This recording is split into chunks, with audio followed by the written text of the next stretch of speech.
Good day, M5029. Please introduce yourself. Good day, ma'am and sir. My name is Maria Luisa G. Bornales, 41 years old, married. I have three children. The age is 22, 21, 17. I'm in Roman Catholic And your highest educational attainment? and high school graduate. Okay, I saw that you have experience being a helper in Saudi Arabia. As a helper, what are your main duties? My main duties is caring the child, cooking, ironing, washing clothes, uh, cleaning the bathroom, and caring the pets.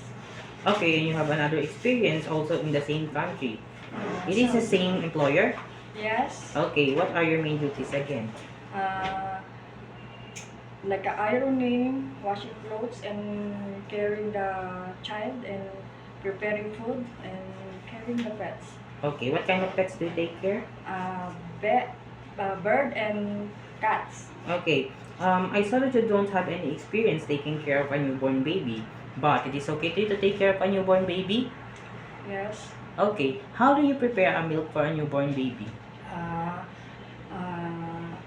First I wash my hands and bottle. I put some milk and water and check the temperature and shake and give it to the baby. Okay, if the baby is crying, what will you do? Uh, I I first my doing is check the diaper if full and check the body temperature and and I will do some playing and singing like this and maybe she wants To sleep. to sleep. Oh, right. Okay. Why do you want to work in Hong Kong?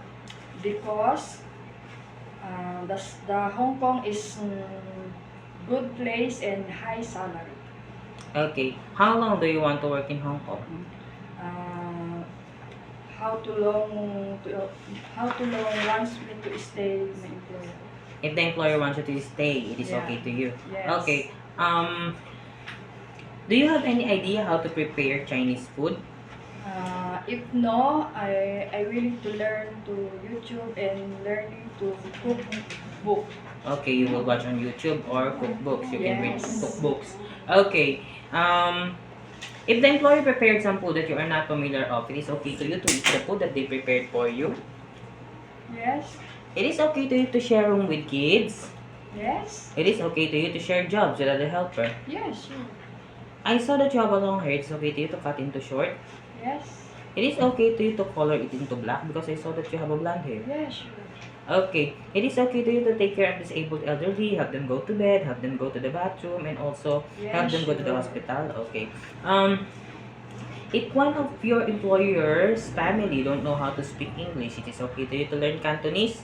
Yes. Sure. Okay. Last question. What will be your message for your future employer? To my future employer, please hire me.